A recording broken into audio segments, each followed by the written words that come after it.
நமக்கெல்லாம்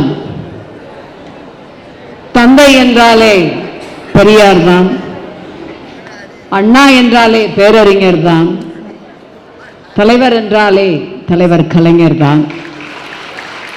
ஒப்பாரும் மிக்காரும் இல்லாத தமிழினத்தின் தனிப்பெரும் தலைவர் தவித்தவர்கள் முன்பாக தண்ணீரில் தமிழ் செய்து வைத்தான், நீசர்கள் முன்பாக நெருப்பினில் தமிழ் செய்து வைத்தான் எனும் பெருமைக்குரிய நம்முடைய ஊழிலும் உணர்விலும் உயிரிலும் கலந்திருக்கின்ற முத்தமிழறிஞர் தலைவர் கலைஞர் அவர்களுடைய 103வது பிறந்த தினத்தை புத்தெழுச்சி நாள் விழாவாக சென்னை கிழக்கின் சார்பாக கொண்டாடப்பட்டு அதற்கு தலைமையேற்றுக் கொண்டிருக்கின்ற தெற்கு பகுதி கழகத்தினுடைய செயலாளர் அன்பிற்குரிய உடன்பிறப்பு சுதாகர் அவர்களே, மாவீரன் நெப்போலியனிடம் ஒரு கேள்வி கேட்கப்பட்டது. உங்கள் படையில் எத்தனை வீரர்கள் இருக்கிறார்கள் என்று. 50,000 இருக்கலாம் என்று சொல்லப்படுகின்றது. நெப்போலியனை பார்த்து உங்களோடு சேர்த்து எவ்வளவு பேர் என்று கணக்கெடுத்தீர்களா என்று கேள்வி கேட்கப்படுகின்றது. என்னோடு சேர்த்து 1,50,000 பேர் என்று நெப்போலியன் பதில் சொல்லுகின்றார்.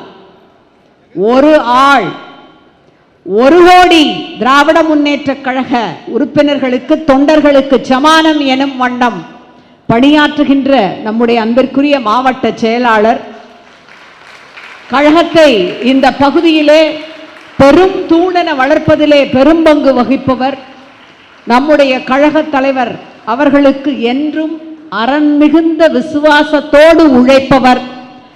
இந்த நிகழ்ச்சியை மிகச் சிறப்பாக ஒழுங்கமைவு செய்திருக்கின்ற நம்முடைய சென்னை கிழக்கு மாவட்ட கழக செயலாளர், என்னை எப்பொழுதும் உடன்பிறவா தங்கை என அரவணைக்கின்ற அன்பிற்குரிய அண்ணன் திரு PKS அவர்களே, நிகழ்ச்சியிலே கலந்து கொண்டிருக்கின்ற நான் எப்பொழுதும் மிகுந்த பெருமையுடன் சொல்லுவேன், சென்னை மாநகராட்சிக்கு 200 ஆண்டு கால வரலாற்றிலே 2 பெண் மேயர்கள் தான் இருந்திருக்கிறார்கள். அதிலே முன்பாக வந்த பெண் மேயர் முழுமையான பணிக்காலத்தை நிறைவு செய்யவில்லை. 2.5 ஆண்டு காலம் மட்டுமே இருந்தார். துடிப்புடனும் கழக உணர்வுடனும் இப்பொழுது பார்த்தீர்கள் என்றால் வரிக்கு வரி எதிர்த்தரப்பை தாக்குகின்ற அந்த போர் உணர்வுடனும் முழுமையாக பணிக்காலத்தை நிறைவு செய்த பெருமையோடு இருக்கின்ற அன்பிற்குரிய தங்கை மேயர் பிரியா ராஜன் அவர்களே, முன்பாக உங்களை எல்லாம் வரவேற்று என்னை அறிமுகப்படுத்தி பேசிய என்னுடைய அன்பிற்குரிய தம்பி, கழகத்தினுடைய செய்தி தொடர்பு இணை செயலாளர், தன்னுடைய எண்ணம் எழுத்து பேச்சு அனைத்திலும் திமுக என்கின்ற 3 எழுத்தை மட்டுமே மூச்சாக கொண்ட கழக செய்தி தொடர்பு இணை செயலாளர் தம்பி தமிழன் பிரசன்னா அவர்களே, கழகத்தினுடைய களப்பணியாகட்டும், மிக முக்கியமாக தேர்தல் களப்பணியில் தொடர்ச்சியாக தன்னுடைய பங்கை செலுத்தியவர். இந்த முறை வெற்றியை தவறவிட்டிருந்தாலும் மீண்டும் இந்த 2 துப்பாக்கிகளும் வெடிக்கும் வெற்றியோடு என்ற நம்பிக்கையோடு சொல்லுகின்றேன். கழக சட்டத்துறை இணை செயலாளர் தம்பி KS ரவிச்சந்திரன் அவர்களே, பகுதி செயலாளர் வேலு அவர்களே, KSM நாதன் அவர்களே, புனிதவதி எத்திராசன் அவர்களே, ராஜேஸ்வரி ஸ்ரீதர் அவர்களே, நிகழ்ச்சியிலே கலந்து கொண்டு புகழுரைக்க வந்திருக்கின்ற திராவிட இயக்க தமிழர் பேரவையினுடைய தலைவர், திமுக ஏன் வெல்ல வேண்டும் என்ற புத்தகத்தை அன்றே தலைவர் கலைஞர் அவருடைய திருக்கரங்களால் பல ஆண்டுகளுக்கு முன்பாக வெளியிட்ட பெருமைக்கு சொந்தக்காரர். கருப்பு சட்டையும் நெருப்பு சொல்லும் கொஞ்சமும் குன்றாத கொள்கைதான் மானமும் உயிரும் என்று வலம் வருகின்ற எங்களுடைய அன்பிற்குரிய அண்ணன், பெருமையோடு சார்ல்ஸ் பிராட்லா என்று எப்பொழுதும் நான் அடைமொழியிட்டு அடைக்கின்ற அந்த அன்பிற்கும் பெருமைக்கும் சொந்தக்காரர் அன்பிற்குரிய பேராசிரியர் அண்ணன் சுபவி அவர்களே, வள்ளுவன் காலடியை நனைக்கின்ற கன்னியாகுமரியினுடைய கடல் அலைகள் கலைஞரே கலைஞரே என்றுதான் உச்சரிக்கின்றன என்கின்ற இரவா புகழ் வரியை எழுதிய எங்கள் மண்ணின் பெருமை மிகுந்த மகா கவிஞன் கவிப்பேரரசு என்று தலைவர் கலைஞரால் அடைமொழி தரப்பட்ட பெருமைக்கு உரியவர். தலைவர் கலைஞருக்கும் கவிஞருக்கும் கோப்பெருஞ்சோழன் பிசுராந்தையாராய் போல மிகுந்த பாசம் உண்டு. கவிஞருக்கோ தலைவர் மீது அதிகமான அவ்வை போல மிகப்பெரிய நேசம் உண்டு. அவருடைய ஒவ்வொரு படைப்பையும் தலைவர் கலைஞர் அவருடைய திருக்கரங்களால் வெளியிடப்பட்ட பெருமையை தனக்கென சேர்த்து வைத்திருப்பவர். கவிப்பேரரசு என்ற பட்டத்தை அவர் வாயிலாகவே பெறப்பட்டு கவிஞருடைய கவிதைகள் தலைமுறைகளை தாண்டி நிற்கும், கால வெளியில் என்றைக்கும் கரையாத இரவாத்தன்மை கொண்டிருக்கும் எனும் பெருமைக்குரிய மிகச் சமீபத்திலே ஞானபீடம் பெற்று நம்முடைய தமிழ் மண்ணிற்கு பெருமை சேர்த்திருக்கின்ற கவிப்பேரரசு வைரமுத்து அவர்களே, இந்த படை தோற்ற படை என்று யாராவது சொல்ல முடியுமா? கைதட்டல்களை பார்க்கும் பொழுது வெற்றி தோல்விகளுக்கெல்லாம் அப்பாற்பட்டவன் திராவிட முன்னேற்ற கழகத்தின் தொண்டன். வெற்றி பெற்றால் அதை தலைக்கு எடுத்துக்கொண்டு அகங்காரத்தோடு ஆடுவது கிடையாது, தோல்வியுற்றாலும் கூட துவண்டு போய் மூலையிலே அமர்ந்து விடுவதும் கிடையாது என்பதை மெய்ப்பித்துக் கொண்டிருக்கின்ற கழகத்தினுடைய உடன்பிறப்புகளே, மகளிரணியை சார்ந்தவர்களே, உங்கள் அனைவருக்கும் என்னுடைய அன்பான வணக்கம்.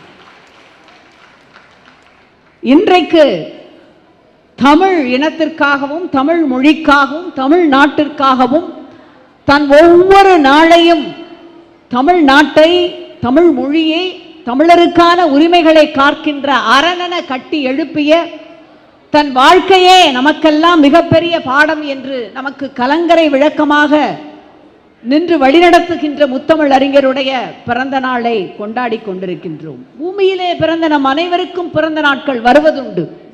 ஆனால் அவையெல்லாம் பிறந்த நாட்களா? குழந்தை பருவம் பகுத்தறிவின் உறக்க நிலை என்கின்றார் வால்டேர். அந்த உறக்க நிலை பருவம் கடந்து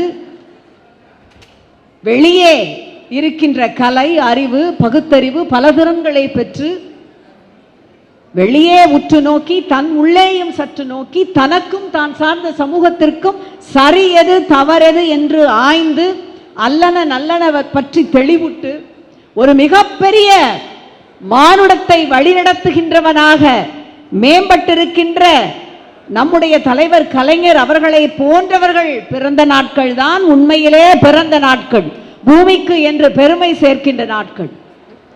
வருடா வருடம் அதை நாம் மிகுந்த சிறப்போடும் மனமகிழ்வோடும் கொண்டாடுவது வழக்கம். இந்த முறையும் நம்முடைய கிழக்கு மாவட்டத்திலே மிகச் சிறப்பாக புத்தொழிச்சி நாளாக இதனை கொண்டாடுகிறோம் என்றாலும் இந்த பிறந்த நாள் கொண்டாட்டம் என்பது மிகுந்த முக்கியத்துவம் வாய்ந்த பிறந்த நாள் கொண்டாட்டம்.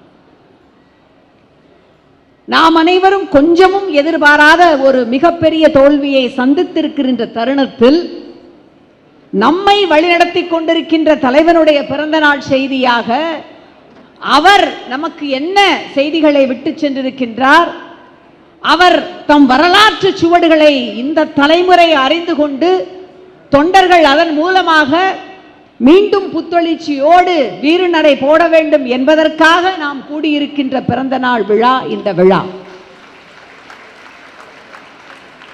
சொல்லப்படுவதுண்டு, மிக மிக எல்லா பிரச்சனைகளையும் கடினமான சூழ்நிலைகளையும் புன்னகையோடு சந்திப்பவன் அவன்தான் நல்ல மனிதன், ஒரு சிறந்த மனிதன். அனைத்து பிரச்சனைகளையும் கடினமான சூழ்நிலைகளிலும் சரியாக சிந்தித்து நடப்பவனே மிகச்சிறந்த தலைவன் என்று. அந்த வகையிலே வெற்றி என்றாலும் சரி, அது தோல்வி என்றாலும் சரி, நம்முடைய பேரறிஞர் அண்ணா சொன்னார் அல்லவா, என்னுடைய தம்பிமார்கள் அத்தனை பேரும் நான் சொல்வதை செய்வதற்கு சித்தமாக இருக்கிறார்கள், செய்பவர்கள் தான். ஆனால் என் தம்பி கருணாநிதி மட்டும்தான் என் கண் அசைவிலேயே நான் சொல்வதற்கு முன்பாக நினைப்பதை செய்கின்ற திறன் வாய்ந்தவர் என்று. அந்த தலைவர், அவர் நமக்கெல்லாம் கொடுத்து சென்றிருக்கின்ற பெருங்குடை நம்முடைய கழக தலைவர் முத்துவேல் கருணாநிதி ஸ்டாலின் கழக கொடியை தன்னுடைய கரத்தால் துவடாமல் பிடித்திருக்கின்ற அவர்தம் தலைமையில் அடுத்து வருகின்ற இந்த புலிப்படையை மென்மேலும் பற்பல புலிப்பாய்ச்சல்களோடு வழிநடத்தி தொய்வில்லாமல் கழகத்தை நான் தொடர்ந்து எடுத்துச் செல்வேன் என்கின்ற பணியை ஏற்றுக்கொண்டிருக்கின்ற நம்முடைய இளைஞரணியுடைய செயலாளர் உதயநிதி ஸ்டாலின், இவர்கள் அத்தனை பேரும் நமக்கு சொல்லுகின்ற பாடம் ஒன்றுதான். தலைவர் கலைஞர் அவரிடம் நாம் மனம் சோர்ந்து அல்லது ஏதேனும் தளர்ந்திருக்கின்ற சமயங்கள் வாய்த்தால் திரும்பி பார்க்க வேண்டிய பக்கங்கள், எடுத்துக்கொள்ள வேண்டிய விஷயங்கள் அவ்வளவு இருக்கின்றன. அதனை நினைவு கூறுவதற்குத்தான் பிறந்த நாள் நிகழ்ச்சிகள். தமிழனுக்கு மறுமை எழுமை கிடையாது. மறுபிறவியிலோ 7 பிறவிகளிலோ நம்பிக்கையற்றவன் தமிழன். நாம் புகழுடம்பு என்று சொல்லுவது வாழ்ந்த காலத்தில் அவன் செய்த சாதனைகளை, அவன் சமுதாயத்திற்கு செய்த நல்ல விஷயங்களை பின்பாக நினைத்து பார்த்து அவன் புகழை விதந்து ஓதுவதுதான் புகழ் உடம்பிற்கான மரியாதை செலுத்துவது என்பதிலே நம்பிக்கை உடையவர்கள். கேட்கிறார்கள் தலைவர் கலைஞரிடம்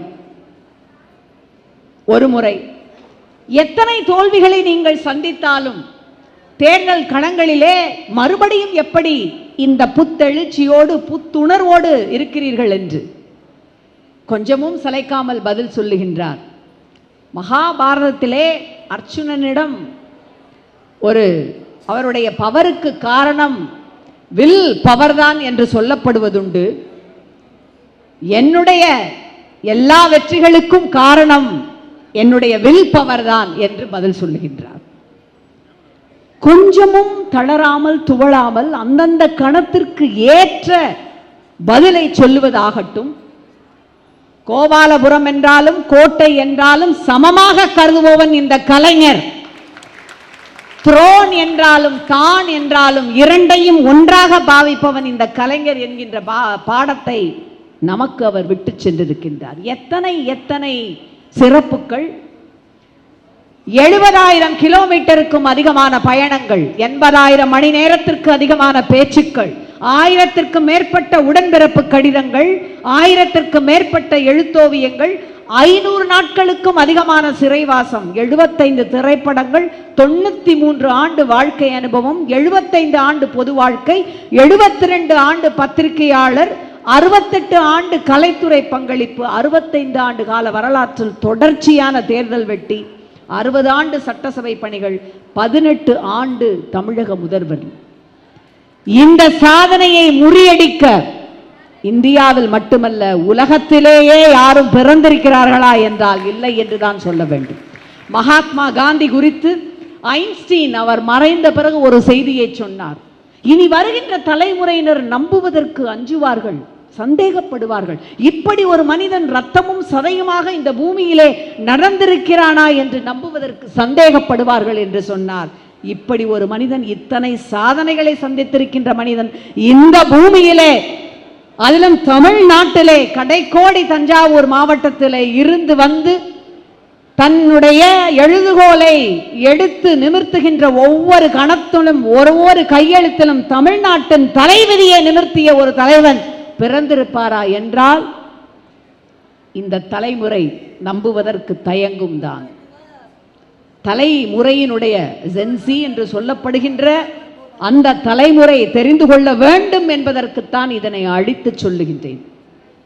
தலைவர் கலைஞர் சொல்லுவார், மனசாட்சி உறங்கப் போகும் சமயத்தில் தான் மனக்குரங்கு அங்கங்கே குதித்து உலாவத் தொடங்கிவிடும் என்று.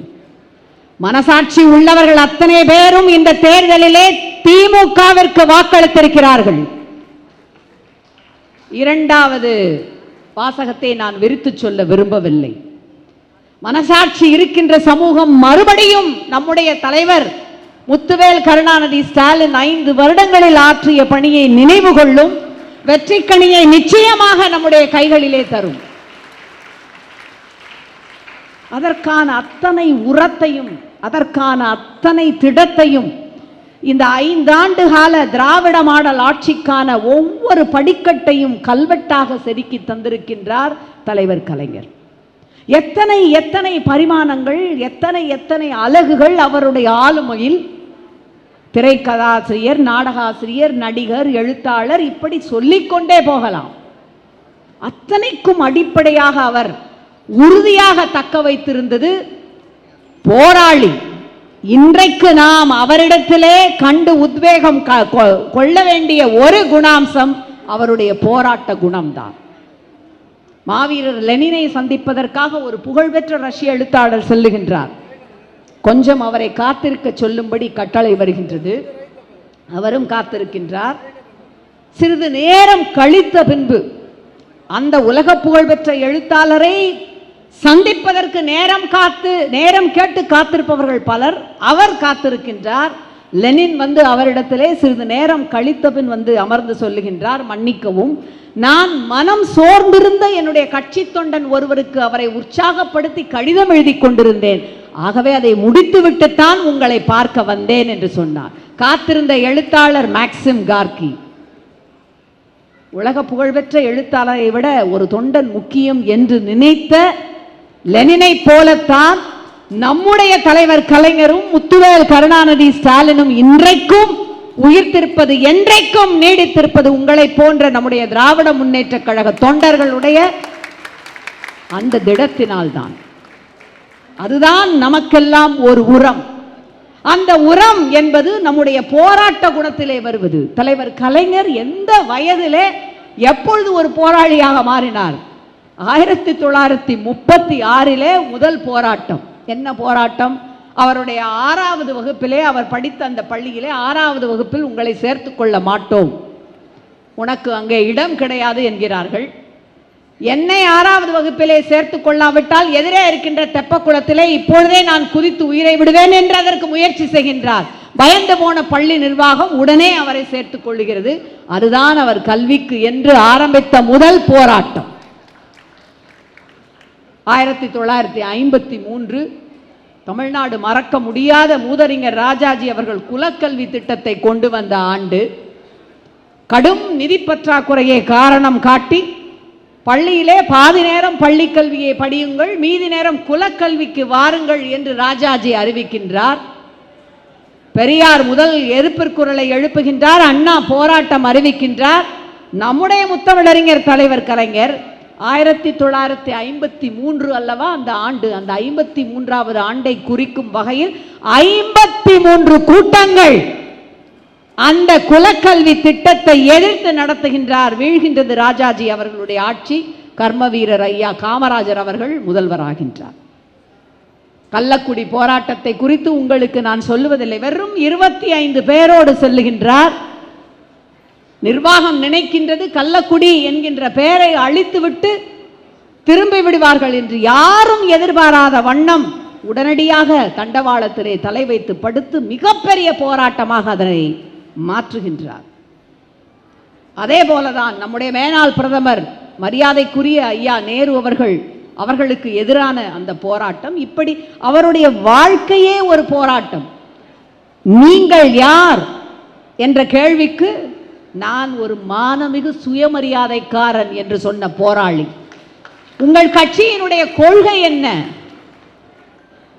கொள்கையே இல்லாதவர்கள் ஆட்சிக்கு வந்திருக்கின்ற இந்த காலகட்டத்தில், அல்லது கொள்கை சொல்லுகின்ற ஒன்றுதான் கட்சியினுடைய பெயராக இருக்க வேண்டும் அல்லவா? அப்படியெல்லாம் அதெல்லாம் மாறி இருக்கின்ற இந்த காலகட்டத்தில் கேட்கப்படுகின்ற கேள்வி, பிராவ்தா என்கின்ற ரஷ்ய பத்திரிகை கேட்கின்றது, என்னுடைய கட்சியினுடைய கொள்கை சமுதாயத்தில் சம தர்மம், பொருளாதாரத்தில் சமமான பகிர்வு, ஜனநாயகம், அரசியலில் ஜனநாயகம், இதுதான் என்னுடைய கட்சியினுடைய செல் நெறி என்று அன்றே வரையிற்று அந்த பாதையிலேயே இன்று வரை நம்மை அழைத்து செல்லுகின்ற பெருமைக்கு சொந்தக்காரர். நான் சொன்னேன் அல்லவா, இந்த போராட்ட குணத்தை அவர் தன்னுடைய கடைசி நாள் வரை கட்டிக்காத்த இந்த போராட்ட குணத்தை தான் நம்முடைய தலைவர் அவர்கள் இன்றைக்கும் அவரும் முன்னெடுத்து நம்மையும் அதனை ஆயுதமாக கொண்டு பயணம் செல்ல வேண்டும் என்று நம்மிடையே இன்றைக்கு தேர்தல் கால செய்தியாக சொல்லி இருக்கின்றார். கொஞ்சமும் துவளாமல் செய்தி வந்து நம்முடைய அந்த தோல்விக்கான செய்தி வந்த அடுத்த நாளே தனக்கு வாக்களிக்காத மக்களுக்கும் நன்றி செலுத்திய ஒரு தலைவன் இந்தியாவிலேயே தமிழ்நாட்டிலே நம்முடைய முத்துவேல் கருணாநிதி ஸ்டாலின் தான். தோல்வியை தாங்குகின்ற பக்குவம் மட்டும் அல்ல, தோல்வியை எவ்வளவு திடமாக எதிர்கொள்ளுகின்றோம், அதிலிருந்து எவ்வளவு மிக விரைவாக மீண்டு எழுகிறோம் என்பதுதான் நம்மை வழிநடத்துகின்ற ஒரு தலைவனை கொண்டு செலுத்துகின்ற சித்தாந்தம். அறம், மனிதம், அரசியல். நமக்கு இங்கே கொடுக்கப்பட்டிருக்கின்ற தலைப்பு அறம் காத்த அரசியல் புனிதம், அனைவரையும் வாழ்வித்த மனிதம். ஒருபுறம் அறம், ஒருபுறம் மனிதம், நடுவிலே அரசியல். நினைத்து பாருங்கள், இரண்டும் இரண்டு விழுமிய சொற்கள், வேல்யூஸ் என்று சொல்லப்படுகின்ற விழுமிய சொற்கள். அரசியல், மிக சமீபத்திய அரசியல் கூத்துக்களை நீங்கள் பார்த்து கொண்டேதான் இருக்கிறீர்கள். அறத்தின் வழி, அன்புசார் மனிதத்தின் வழி நடக்கின்ற நாம் அரசியல் சூதுவாதில் நாம் எப்படி பந்தாடப்படுகின்றோம், எப்படி காற்று திசை மாறி அடித்தால் அங்கே ஒட்டி செல்லுகின்ற சருகுகளைப் போல அத்தனை பேரும் செல்கிறார்கள் என்பதை நாம் பார்த்து கொண்டிருக்கின்ற இந்த காலகட்டத்தில் மிக அருமையான தலைப்பை அண்ணன் எப்பொழுதும் இந்த மாதம் முழுவதும் அவர் ஒரு திருவிழாவை போல கலைஞர் பிறந்த நாளை கொண்டாடுவார். ஒவ்வொரு தலைப்பையும் தேர்ந்தெடுத்து வைத்திருப்பார். இந்த காலகட்டத்தில் அறமும் மனிதமும் இடையிலே அரசியலை வைத்த அவருக்கு என்னுடைய மனமார்ந்த நன்றியும் பாராட்டும். கலைஞரை விட அரசியலில் அறத்தை கொண்டு செலுத்தியவர் யார்? கலைஞரை விட அரசியலில் மனிதத்தை அப்படியே கடைசி வரை எடுத்துக்கொண்டு அதை ஒரு மிகப்பெரிய ஒரு மாண்பமை கூறாக எடுத்து சென்றவர் யார்? யாருமே இருக்க முடியாது. அறத்தின் பால் கொள்கையில் நழுவாமல் தன்னுடைய மனசாட்சிப்படி பற்பல முடிவுகளை அவர் எடுத்திருக்கின்றார். அதற்கான நியாயங்கள், சட்டப்படி தவறு என்றாலும் நியாயப்படி தார்மீகப்படி என்னுடைய முடிவு சரி என்பதை பல இடங்களிலே அவர் நிரூபித்திருக்கின்றார். ஒரு 2-3 சம்பவங்கள் நிறைய அவருடைய வாழ்க்கையிலே நமக்கு கற்றுக்கொள்வதற்கு பாடங்கள் இருந்தாலும் இந்த 2ஐ ஒற்றி 2-3 சம்பவங்களை சுட்டிக்காட்டலாம் என்று நான் நினைக்கின்றேன். பல ஆண்டுகளுக்கு முன்பாக தலைவருடைய மிக நெருங்கிய நண்பராக இருந்த டெல்லி சம்பத் என்பவர் இதனை பதிவு செய்திருக்கின்றார். பல ஆண்டுகளுக்கு முன்பாக டெல்லியிலே ராமகிருஷ்ணா நகர் பகுதியிலே மலை மந்திர் என்கின்ற இடத்திலே முருகப்பெருமானுக்கு ஒரு கோயில் கட்டப்பட்டு கொண்டு வருகிறது. கணபதி ஸ்தபதி தான் அந்த கோயில் வேலைகளை செய்கின்றார். அந்த கோயில் சிற்பங்கள் குறித்து தலைவர் கலைஞரோடு அலாவலாவ வேண்டும் என்கின்ற ஒரு விருப்பம் அவருக்கு உண்டு, நெருங்கிய நண்பர் என்பதால். ஆனால் டெல்லி செல்லும் பொழுதெல்லாம் தலைவர் கலைஞருக்கு அந்த வாய்ப்பு கிடைக்கவில்லை. ஒரு முறை மாலையிலே ஓய்வாக இருக்கும் பொழுது தன்னுடைய நண்பரை அழைத்து இந்த கோயில் பணியில் சதபதியை போய் பார்த்து வருவோம் என்று ஒருவருக்கும் சொல்லாமல் தலைவர் கலைஞரும் இவரும் அங்கே செல்கிறார்கள். கணபதி ஸ்தபதிக்கு இவரை அடையாளம் தெரிகிறது. குளிர்காலம் என்பதால் தலையிலே முண்டாசு கட்டி கொண்டிருக்கின்ற தலைவரை அடையாளம் தெரியவில்லை. அடையாளம் கண்டுகொண்ட பின் அவ்வளவு குதூகலம் அவருக்கு. கிட்டத்தட்ட 2 மணி நேரம் அமர்ந்து அந்த கோயிலிலே வைக்க வேண்டிய சிற்பங்கள், நுட்பங்கள், கலை வடிவங்கள் குறித்தெல்லாம் அவரோடு அளவலாவுகின்றார். கேள்விப்பட்டு அந்த கோயில் நிர்வாக குழுவினுடைய தலைவராக இருந்த நிலைக்குழு தலைவர் அப்பொழுது ஆர்வி வெங்கட்ராமன் அவர்கள் வந்து விடுகின்றார்.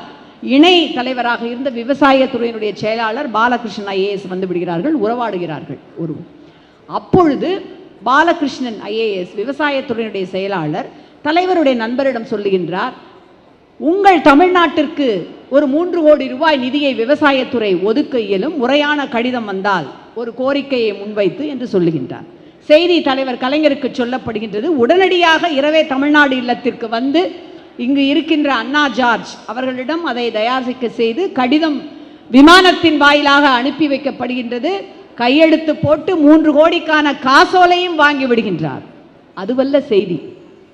செய்தி வாங்கிவிட்டு பாலகிருஷ்ணன் அவரிடம் தலைவர் கலைஞர் சொன்னாராம், தமிழ்நாட்டிற்கு நீங்கள் நிதியை கொடுப்பீர்கள், நான் கோயிலுக்கு வரும்பொழுது கொடுப்பீர்கள் என்றால் நான் தினமும் கோயிலுக்கு வருவதற்கு தயாராக இருக்கிறேன் என்று சொன்னாராம்.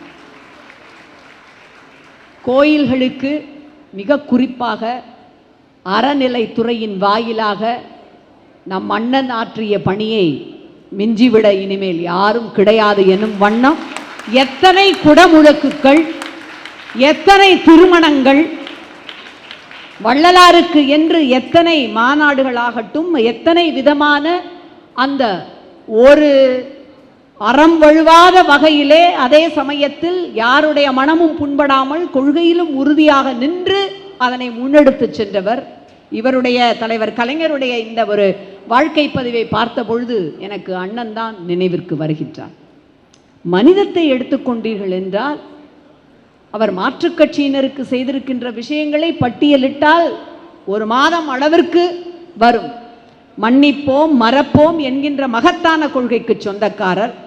அவருடைய கழகத்திலே இருக்கின்ற ஒவ்வொரு உடன் பிறப்பும் அவருக்கு குடும்பம், அவருடைய குடும்ப உறுப்பினர் தான்.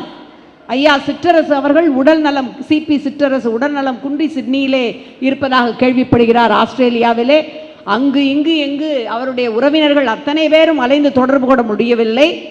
என் உடன்பிறப்பு என்று தானே ஆஸ்திரேலிய தூதரகத்துக்கு பேசி பிரிஸ்பேனிலே அவர் இருப்பதாக அறிந்து சிகிச்சைக்கு உதவி செய்தார் என்று ஒரு செய்தி கூறுகின்றது. ஐயா என்விஎன் அவர்கள் தன்னுடைய உடல்நல குறைவு காரணமாக நமக்கெல்லாம் மிக முக்கியமான கழகத்தினுடைய மிக மூத்த முன்னோடி அனுமதிக்கப்பட்டு இருந்த நிலையிலே தினமும் அவரை சென்று பார்த்த கலைஞர் பஞ்சாப் சண்டிகரிலே இருந்து அவருக்காக சிறப்பான ஒரு மருத்துவரை அழைத்து வந்தார் என்று ஒரு செய்தி சொல்லுகின்றது. சங்கரன் கோயில் சுப்பையா 1980 ஒரு கடைக்கோடி தொண்டர், அவர் சாலை விபத்திலே மரணமடைகின்றார். சங்கரன் கோயில் சுப்பையா அவர்களுடைய குடும்பத்தை திமுக தத்தெடுத்துக் கொள்ளும் என்று அறிவிக்கின்றார். அறிவித்தபடியே அவருடைய தம்பி தங்கவேலுவை சட்டமன்ற உறுப்பினராகி மந்திரியாகவும் ஆக்கின்றார். திராவிட முன்னேற்ற கழகம் என்பது உண்மையிலேயே உணர்வு பூர்வமான ஒரு குடும்ப கட்சி தான். ரத்தமும் சதையுமான தமிழ் உணர்வு கழக பிடிப்புகளால் பிணைக்கப்பட்ட ஒரு கட்சி தான். அதனால்தான் தலைவர் கலைஞர் பலமுறை சொல்லுவார், நான் எங்கிருந்தோ வந்து உங்களை ஆள பிறந்திருக்கின்ற ஆண்டவன் அல்ல, அவதார புருஷனும் அல்ல, உங்களில் ஒருவன், உங்கள் இரத்தத்தில் உங்கள் சதையில் உங்கள் எலும்பிலிருந்து வந்த உங்களில் ஒருவன் என்று அவர் சொல்லுவது அதனால்தான். மனிதமும் அறமும் அரசியல் என்று வந்துவிட்டால் மரித்து போகலாம், மரித்து விட்டாலும் அது அரசியல் என்கின்ற அந்த சதுரங்கத்தில் நியாயத்திற்கு உரியதே என்றெல்லாம் சொல்லப்படுகின்ற காலத்தில் இந்த இரண்டையும் இரு கண்களென, அது கழக குடும்பம் என்றாலும் சரி, எதிர்த்தரப்பினர் என்றாலும் சரி, வழுவாமல் கட்டி காத்து அதே சமயத்தில் வெற்றிகளை ஈட்டிய பெருமைக்கும் சொந்தக்காரர். 14ஆம் ஆண்டு முதலாக நம்முடைய மாண்புமிகு பிரதமர் அவர்கள் ஆட்சிக்கு வருகிறார். 2014ஆம் ஆண்டு அம்மையார் ஜெயலலிதா அவர்களுக்கு 37 இடங்கள். அந்த இதிலே ஒன்று பிஜேபி, ஒன்று பாமக, நமக்கு ஒரு இடம் கூட கிடைக்கவில்லை. தலைவர் கலைஞரிடம் கேட்கிறார்கள், இந்த தோல்வியை நீங்கள் எப்படி எடுத்துக்கொள்கிறீர்கள் என்று கேட்கிறார்கள். அப்பொழுதுதான் தம்பி இங்கே சொன்னான் அல்லவா மேடையிலே, என்னுடைய தம்பி, அந்த பதிலை அவர் அப்பொழுதுதான் சொல்லுகின்றார். திராவிட முன்னேற்ற கழகத்துக்காரனுக்கு பதவி என்பது தோளிலே போட்டிருக்கின்ற துண்டை போல, கொள்கையும் கட்சியும் இடுப்பிலே கட்டியிருக்கின்ற வேட்டியை போல, துண்டு வரும் போகும் கவலை இல்லை, ஆனால் எப்பொழுதும் நாங்கள் வேட்டியை, எங்கள் கொள்கையை, எங்களுடைய கட்சியை இறுக பற்றிக் கொள்வோம் என்றார். 2019 அப்படியே நாம் 30 உறுப்பினர்கள் நாடாளுமன்றத்திற்கு சென்றோம். குறித்து வைத்துக் கொள்ளுங்கள், அந்த வரலாறு திரும்பும். மீண்டும் நாம் அத்தனையும் மிக பெருவாரியான அத்தனை பேரும் வாக்கு வித்தியாசத்தில் கோட்டைக்கு செல்வோம். துவண்டு விடாமல், அதே சமயம் அறத்தையும் மனிதத்தையும் வழுவ விடாமல் அடுத்த கட்டத்திற்கு நடத்தி செல்வதற்கு தொண்டர் பலமே முக்கியம் என்பதை அறிந்தவர் கலைஞர். ஆகவே முத்து, கவுண்டம்பட்டி முத்து என்பவரோடு உரையை நான் நிறைவு செய்யலாம் என்று நினைக்கின்றேன். யார் இந்த கவுண்டம்பட்டி முத்து? தலைவர் கலைஞர் முதலில் குழித்தலையில் வென்ற பொழுது அவருடைய வெற்றிக்கு தோளோடு தோள் நின்றவர். சொல்லி இருக்கின்றார் தலைவர் கலைஞர், என்னுடைய அரசியல் வரலாற்றில் ஏதேனும் எனக்கு ஒரு கிரீடம் கிடைத்தால் 2 முத்துக்களை என்னுடைய கிரீடத்தில் நான் பதித்துக் கொள்ளுவேன். ஒன்று மதுரை முத்து, இன்னொன்று கவுண்டம்பட்டி முத்து என்று சொல்லி இருக்கின்றார். அவரை அழைத்து கொண்டுதான் குளித்தலை தேர்தலிலே வெற்றி பெற்றவுடன் பேரறிஞரை காண செல்கின்றார். அண்ணா அவர்கள் 2 பேரையும் அழைத்து 2 பேருக்கும் மாலைகளோடு அண்ணா தயாராக இருக்கின்றார். 2 பேருக்கும் மாலைகளை அணிவித்து இந்த வெற்றி தேரை இழுத்து வந்த இரட்டை குதிரைகளுக்கு என்னுடைய வாழ்த்துக்கள் என்று சொல்லுகின்றார். கடைசி வரை அந்த கவுண்டம்பட்டி முத்து அண்ணாவும் தலைவர் கலைஞரும் எத்தனை பதவி கொடுக்க முன்வந்தாலும் வேண்டாம் என்று விட்டு கட்சி தொண்டனாக கழக தொண்டனாகவே இருந்தவர். இந்த இயக்கம் அப்படி கவுண்டம்பட்டி முத்துக்களால் நிறைந்திருக்கின்ற ஒரு இயக்கம். யாரும் இந்த இயக்கம் இன்றோடு முடிந்தது இனி எழவே முடியாது என்று கனவு காண வேண்டாம். கவுண்டம்பட்டி முத்துகள் போன்ற அவர்களுடைய இறக்கைகளை கொண்டு பீனிக்ஸ் பறவையை போல நாம் உயிர்த்து எழுதுவோம். நம்முடைய முத்துவேல் கருணாநிதி ஸ்டாலின் அவர்களுடைய தலைமையில் நாம் மீண்டும் வருவோம். நம்முடைய தலைவர் கலைஞர் அவருடைய நினைவை நெஞ்சிலே வைத்து போற்றுவோம். நன்றி, வணக்கம். 50 ஆண்டுகளுக்கு முன்னால், சரியாக 50 ஆண்டுகளுக்கு முன்னால் 1976 நெருக்கடி நிலை காலத்தில் தலைவர் கலைஞர் 2 வரிகளை எழுதினார். கோழைகள் விலகி போகட்டும், வீரர்கள் மட்டும் பின்தொடரட்டும் என்று எழுதினார். 50 ஆண்டுகள் கடந்துவிட்டன. கழகத்தின் ஏற்றத்திலும் இரக்கத்திலும் என்றைக்கும் விலகாமல் கழகத்தை பின்பற்றும் வீரர்கள் உங்கள் அனைவருக்கும் என் முதல் வணக்கம். எந்நாளும் நம்முடைய அமைச்சர் என்று நான் சொல்ல மாட்டேன். அமைச்சர் பதவி வரலாம், போகலாம், மறுபடியும் வரலாம். ஆனால் அவரை நான் எப்படி குறிப்பிடுகிறேன் என்றால், எந்நாளும் செயல் வீரராக, கழகத்தின் செயல் வீரராக இருக்கிற அன்பிற்குரிய சேகர் பாபு அவர்களே, கலைஞர் பிறந்த நாளன்று முரசொலியிலே ஒரு கவிதை வந்தது, நீங்கள் படித்திருப்பீர்கள். எப்படி கலைஞர் 1ஆனவர், 2ஆனவர், 3ஆனவர் என்று கடைசி வரியை மட்டும் நான் சொல்லுகிறேன். கலைஞரே, எங்கள் கேள்விகளுக்கு பதிலும் நீதான், எங்கள் தோல்விகளுக்கு மருந்தும் நீதான் என்று எழுதியிருக்கிற கவி பேரரசு வைரமுத்து அவர்களே, ஒரு வரலாற்று செறிவுமிக்க உரையை இந்த மேடையில் ஆற்றி அமர்ந்திருக்கிற தோழர் தமிழச்சி தங்கபாண்டியன் அவர்களே, மேயர் பிரியா அவர்களே, தலைமையேற்றிருக்கிற நண்பர் சுதாகர் அவர்களே, நண்பர்கள் தமிழன் பிரசன்னா, KS ரவிச்சந்திரன் உள்ளிட்ட மேடையிலே அமர்ந்திருக்கிற கழகத்தின் முன்னணி பொறுப்பாளர்களே, அனைவருக்கும் என் அன்பு வணக்கம். கலைஞரை பற்றி ஒவ்வொருவரும் 1 மணி நேரத்திற்கு மேல் பேசவும் முடியும், கேட்பதற்கு நீங்களும் இருக்கலாம். ஆனாலும் நேரத்தை சுருக்கி கொண்டு மிக குறிப்பாக கலைஞரினுடைய நோக்கமும் இன்றைய நாட்டு நடப்பும் என்னவாக இருக்கிறது என்பதை 3 கோணங்களில் நான் சொல்ல வேண்டும் என்று நினைக்கிறேன். கலைஞர் வாழ்நாள் முழுவதும் ஜனநாயகத்துக்காக போராடியவர். வாழ்நாள் முழுவதும் நம்முடைய மொழி உரிமையை காப்பாற்ற போராடியவர். ஆட்சியில் இருந்த காலத்தில் தமிழ்நாட்டின் பொருளாதார வளர்ச்சிக்கு போராடியவர். இந்த 3ம் இன்றைக்கு என்ன நிலையில் இருக்கிறது என்பதை நான் சொல்ல வேண்டும். எந்த அளவுக்கு நாம் ஜனநாயகத்திற்கு போராடியவர்கள் என்பதை கலைஞரில் இருந்து அல்ல, அதற்கு முன்பிருந்தே வரலாற்றில் ஒரே ஒரு செய்தியை சொல்லுகிறேன். தமிழச்சி ஏராளமான வரலாற்று செய்திகளை இங்கே குறிப்பிட்டார்கள்.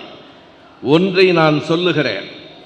1949 செப்டம்பர் 17 நம்முடைய கழகம் தொடங்கப்பட்டது என்பதை நாம் அறிவோம். சரியாக ஓராண்டில் 1950 செப்டம்பர் மாதம் 18ஆம் நாள் ஆரியமாயை என்கிற நூலை எழுதியதற்காக பேரறிஞர் அண்ணா அவர்களுக்கு 6 மாத சிறை தண்டனையை நீதிமன்றம் அளித்தது. பொன்மொழிகள் என்கிற புத்தகத்தை எழுதியதற்காக ஐயா பெரியார் அவர்களையும், ஆரியமாயை நூலை எழுதியதற்காக அறிஞர் அண்ணா அவர்களையும் நீதிமன்றங்கள் தண்டித்தன. 2 பேரும் திருச்சி சிறையில் பக்கத்து அறையில் இருந்தார்கள். அப்போது எங்கள் தலைவர்களை விடுதலை செய்யுங்கள் என்று சொல்லி திமுக கழகத்தின் சார்பில் ஒரு பொதுக்கூட்டம் சென்னையிலே குன்றத்தூரிலே நடைபெறுவதாக அறிவிக்கப்பட்டது. அதற்கு அனுமதியை மறுத்துவிட்டார்கள். மறுபடியும் அறிவித்தார்கள். மறுபடியும் 144 தடை உத்தரவு போடப்பட்டது. இறுதியாக கழகம் அறிவித்தது, அறிஞர் அண்ணா அவர்கள் சிறையிலே இருக்கிறார். நாவலரும் கலைஞரும் சொன்னார்கள், இப்போது நாங்கள் ஒரு தேதியை குறிப்பிடுகிறோம், இந்த அரசு அனுமதித்தாலும் மறுத்தாலும் கூட்டம் நடக்கும். அந்த தேதி 1950 அக்டோபர் 26. இந்த தேதியில் நமக்கான வரலாறு ஒன்று இருக்கிறது. சிலர் என்னிடத்திலே கேட்பார்கள், நீங்கள் ஏன் எப்போதும் வரலாற்று செய்திகளை சொல்லுகிறீர்கள்? எங்களுக்கு வரலாறு இருக்கிறது, அதனால் சொல்லுகிறேன். இல்லாதவர்கள் வருத்தப்பட்டால் அதற்கு நான் ஒன்றும் செய்ய முடியாது. எங்களுக்கு 1 நூற்றாண்டு வரலாறு இருக்கிறது. கழகத்திற்கு மட்டுமே 75 ஆண்டு கால வரலாறு இருக்கிறது. 50வது ஆண்டு அக்டோபர் மாதம் 26ஆம் தேதி குன்றத்தூரில் தமிழச்சி அவர்கள் குறிப்பிட்டார்களே, அதே நம்முடைய NV நடராசன் அவர்கள் அப்போது கழகத்தின் அமைப்பு செயலாளராக இருந்தார். அவருடைய தலைமையிலே பாலசுந்தரம் உட்பட எல்லோரும் பேசுவார்கள் என்று அறிவிக்கப்பட்டது. மறுபடியும் தடை விதித்தார்கள். 3 மணியிலிருந்தே கூட்டம் கூட தொடங்கிற்று. இன்றைக்கு நாம் இங்கே கூடியிருக்கிறோம், நமக்கு தடை இல்லை. தடை இருந்த காலத்திலும் ஆயிரக்கணக்கில் கழகத்தின் தொண்டர்கள் சேர்ந்தார்கள். காவல்துறையினர் தடியடி நடத்தினார்கள். கூட்டம் கலையவில்லை. குறித்து கொள்ளுங்கள், திமுக கழக தொண்டனின் மீது முதல் துப்பாக்கிச் சூடு நடந்த நாள் அதுதான். முதல் துப்பாக்கிச் சூடு 8 முறை, 8 ரவுண்ட்ஸ் என்று சொல்லுவார்களே, 8 சுற்றுகள் சுட்டார்கள். இந்த 3 பெயர்களையும் நினைவில் வையுங்கள். குட்டி, பச்சை, தேவராஜ் என்கிற 3 பேரும் நெஞ்சில் காயம்பட்டு கீழே விழுந்தார்கள். பிழைக்க மாட்டார்கள் என்று நினைத்தோம், ஆனால் பிழைத்தார்கள். அதுதான் திமுக கழகத்தின் மீது விழுந்த முதல் துப்பாக்கி சூடு. அதனை கடந்து 75 ஆண்டுகளாக இந்த கழகம் நிற்கிறது. ஒரு தேர்தல் வெற்றியும் தோல்வியும் எங்களை எதுவும் செய்து விடார். எனக்கு நினைவிருக்கிறது, 2014ஆம் ஆண்டில் நாம் நாடாளுமன்ற தேர்தலில் ஓரிடத்தில் கூட வெற்றி பெறவில்லை. வேறு எந்த கட்சியும் இப்படி 2 துருவங்களை பார்த்திருக்குமா என்று எனக்கு தெரியாது. 2014இல் ஓரிடத்தில் கூட நாம் வெற்றி பெறவில்லை. 2024இல் ஓரிடத்தில் கூட நாம் தோற்கவில்லை. 2ஐயும் பார்த்தோம். 2014ஆம் ஆண்டு இந்த தேர்தல் முடிவுகள் வந்த நேரத்திலே தலைவர் கலைஞர் அவர்களை பார்ப்பதற்காக கோபாலபுரத்துக்கு போகிறேன். ஐயாவும் இனமான பேராசிரியரும் பேசிக் கொண்டிருக்கிறார்கள். கயல் தினகரன் ஐயா உள்ளிட்ட நண்பர்கள் தங்களை மறந்து அழுது கொண்டிருக்கிறார்கள். என்னை பார்த்தவுடனே கலைஞர் கேட்ட கேள்வி என்ன தெரியுமா? என்ன, ஆறுதல் பெறவா ஆறுதல் தரவான்னு கேட்டார். அவருக்கு அப்போதும் அந்த கவிதை அழகு. நான் வந்தவுடனே என்னை பார்த்து, என்ன ஆறுதல் பெறவா அல்லது ஆறுதல் தரவா என்று கேட்டார். நான் சொன்னேன், ஐயா 2ம் இல்லை, அடுத்து என்ன செய்ய வேண்டும் என்று கேட்பதற்காக வந்திருக்கிறேன். இது என் வாழ்வில் நடந்த நிகழ்வல்ல, கழகத்தின் வரலாறு. இதுதான், குறித்து கொள்ளுங்கள். எதற்கு சொல்லுகிறேன்? ஜனநாயக உரிமைக்காகத்தான் முதல் போராட்டம், முதல் கூட்டம், முதல் குண்டுகளை தாங்கி நின்ற நம் தோழர்கள். ஆனால் இன்றைக்கு மீண்டும் ஜனநாயகம் கேள்விக்குறியாகிறது. நாம் இந்த இடத்திலே கூட்டம் போடுவது தலைவர் கலைஞர் அவர்களை பாராட்டுவதற்காக மட்டுமில்லை, கலைஞரை கூட்டம் போட்டுத்தான் பாராட்ட வேண்டும் என்பதல்ல. இந்த மேடையிலும் அரங்கிலும் இருக்கிற நாம் ஒவ்வொருவரும் அவரை ஒவ்வொரு நாளும் வாழ்த்தி கொண்டும் பாராட்டி கொண்டும் தான் இருக்கிறோம். ஆனால் அவருடைய எண்ணங்களும் நாட்டு நடப்பும் என்னவாக இருக்கிறது என்பதை ஒப்பிட்டு பார்ப்பதற்கான நேரம் இது. இங்கே இத்தனை காணொளிகளை சார்ந்த நண்பர்கள் இருக்கிறார்கள். ஆனால் நேற்றிலிருந்து என்ன நடந்து கொண்டிருக்கிறது? காணொளி, யூடியூப் என்று சொல்லுகிறோமே, ஒவ்வொரு யூடியூபாக முடக்கி கொண்டிருக்கிறார்கள். இன்றைக்கு காலையில் தோழர் கோவை ராமகிருஷ்ணன் தலைமையிலே மாலையிலே ஒரு பெரிய ஆர்ப்பாட்டம். அதர்மம் என்கிற அந்த காணொளி முடக்கப்பட்டிருக்கிறது. அந்த கடிதம் எனக்கு வந்திருக்கிறது. காரணம் கூட சொல்லவில்லை. பொதுவாக என்ன சொல்லுவார்கள்? நீங்கள் வெளியிட்டிருக்கிற இந்த காணொளியில் இவ்வளவு பெரிய வன்முறை இருக்கிறது, வயலண்ட் கண்டென்ட் இருக்கிறது, எனவே தடை செய்கிறோம் என்பார்கள். ஆனால் அப்படி அல்ல. ஒட்டுமொத்தமாக அந்த அதர்மம் என்கிற யூடியூப் முடக்கப்பட்டிருக்கிறது. நேற்றைக்கு வரைக்கும் நம்மை கடுமையாக சாடி கொண்டிருக்கிற மாரிதாஸ் என்னும் யூடியூபர் மதுரையிலே மதியம் கைது செய்யப்பட்டிருக்கிறார். நான் சொல்லுகிறேன், எங்களை திட்டுகிறவர் தான் நீங்கள், ஆனால் உங்கள் உரிமைக்காகவும் குரல் கொடுப்பது கழகத்தின் இயல்பு. வால்டேர் சொன்னான், நீ சொல்லுகிற கருத்து உலகத்திலேயே ஜனநாயக உரிமைக்கு வால்டேரின் இந்த வரிகளை விட இன்னொன்றை சொல்ல முடியாது. வால்டேர் சொன்னான், எனக்கு எதிரான கருத்துக்களைத்தான் நீ பேசுகிறாய் என்றாலும் அந்த கருத்துக்களை பேச உனக்கு உரிமையை பெற்றுத் தருவதற்காக நான் என் உயிரை விடவும் தயாராக இருக்கிறேன் என்றான். நாம் ஜனநாயக உரிமைகளுக்கானவர்கள். இன்றைக்கு ஜனநாயகம் கொஞ்சம் கொஞ்சமாக பறிபோய் கொண்டிருக்கிறது. அடுத்து ஒன்றை சொல்ல வேண்டும். கலைஞர் வாழ்நாள் முழுவதும் மொழி உரிமைக்காக போராடியவர். மொழி போராட்ட களத்திலே தான் 14 வயது சிறுவனாக தோளில் கொடி தாங்கி திருவாரூர் தெருக்களுக்கு அவர் வந்தார். ஆனால் இன்றைக்கு மொழி உரிமை என்ன ஆகிறது? இன்றைக்கு கல்வி அமைச்சராக இருக்கிற நண்பர் சொல்லுகிறார், மும்மொழி கொள்கையை நாங்கள் எதிர்ப்போம் என்று சொல்லிவிட்டு சிபிஎஸ்இ பள்ளிகளிலே 3 மொழி கொள்கையை பற்றி பரிசீலனை செய்வோம் என்று சொன்னால் எங்களுக்கும் உங்களுக்கும் வேறுபாடு அதுதான். எங்கள் தலைவர், இன்றைக்கும் எங்கள் தலைவர் தளபதி அவர்கள் கடைசி வரைக்கும் ஒரு அணு கூட உங்களுக்கு விட்டு கொடுக்காமல், ஒன்றிய அரசென்று கவலைப்படாமல், டபுள் என்ஜின் என்று பிரதமர் சொன்ன போது கூட இல்லை, அது வெறும் டப்பா என்ஜின் என்று சொல்லுகிற துணிச்சலை பெற்றிருந்தவர் நம்முடைய தளபதி அவர்கள். அது கலைஞரின் வரிசை. ஆனால் இன்றைக்கு மறுபடியும் மும்மொழி கொள்கை என்றால் குறித்துக் கொள்ளுங்கள், இந்தி கூட அல்ல, சமஸ்கிருதத்தை கொண்டு வருவதற்கான முயற்சிகள். PMC திட்டத்திலே சமஸ்கிருதம் தான் வரப்போகிறது. சமஸ்கிருதத்திற்கு இன்றைக்கு நேற்றைக்கு அல்ல, 1950 தொடங்கி இன்றைக்கு வரைக்கும் இந்த இந்திய அரசு கொட்டி கொடுத்திருக்கிற பணம் எவ்வளவு என்பதை நாம் அறிந்து கொள்ள வேண்டும். எங்கே தொடங்கிற்று? குடியரசுத் தலைவர் ராஜேந்திர பிரசாத் அவர்களின் வீட்டில் 1950 ஜனவரி 26 இந்த இந்திய அரசமைப்பு சட்டம் வரப்போகிறது. அந்த காலகட்டத்திலே அங்கே குடியரசுத் தலைவராக இருந்த ராஜேந்திர பிரசாத் அவர்களின் வீட்டில் இன்னும் 2 பேர் பேசினார்கள். நான் வரலாற்றில் சான்றுகள் இருப்பதால் பெயரோடு சொல்லுகிறேன். உச்ச நீதிமன்றத்தினுடைய நீதிபதியாக இருந்த பதஞ்சலி சாஸ்திரி, அன்றைக்கு நாடாளுமன்றத்தினுடைய அவைத்தலைவர் சபாநாயகராக இருந்த அனந்தநயனம் ஐயங்கார், நான் வேண்டுமென்றுதான் சாதி சேர்த்து சொல்லுகிறேன், 3 பேரும் முடிவெடுத்து சமஸ்கிருதத்திற்கு பெரிய நிதி ஒதுக்க வேண்டும் என்று முடிவெடுத்தார்கள். இன்றைக்கு நமக்கு தெரியாது. தமிழுக்கு ஒரு பல்கலைக்கழகம் தஞ்சையிலே இருக்கிறது. அதற்காக நாம் எம்ஜிஆருக்கு நன்றி சொல்ல வேண்டும். ஆனால் குறித்துக் கொள்ளுங்கள், தமிழ்நாட்டில் பல்வேறு பல்கலைக்கழகங்களை தலைவர் கலைஞர் தான் தொடங்கினார். கலைஞர் இல்லை என்றால் வேளாண்மை பல்கலைக்கழகம் இல்லை, கலைஞர் இல்லை என்றால் கால்நடை பயில் பல்கலைக்கழகம் இல்லை, கலைஞர் இல்லை என்றால் அண்ணா பல்கலைக்கழகமே இல்லை. தமிழ் பல்கலைக்கழகத்தை எம்ஜிஆர் தொடங்கினார். நாம் மகிழ்ந்து நிறைந்து இருந்துவிட முடியாது. குறித்துக் கொள்ளுங்கள், இந்தியாவில் சமஸ்கிருதத்திற்கென்று 760 கல்லூரிகள் இருக்கின்றன. பலருக்கு தெரியாது.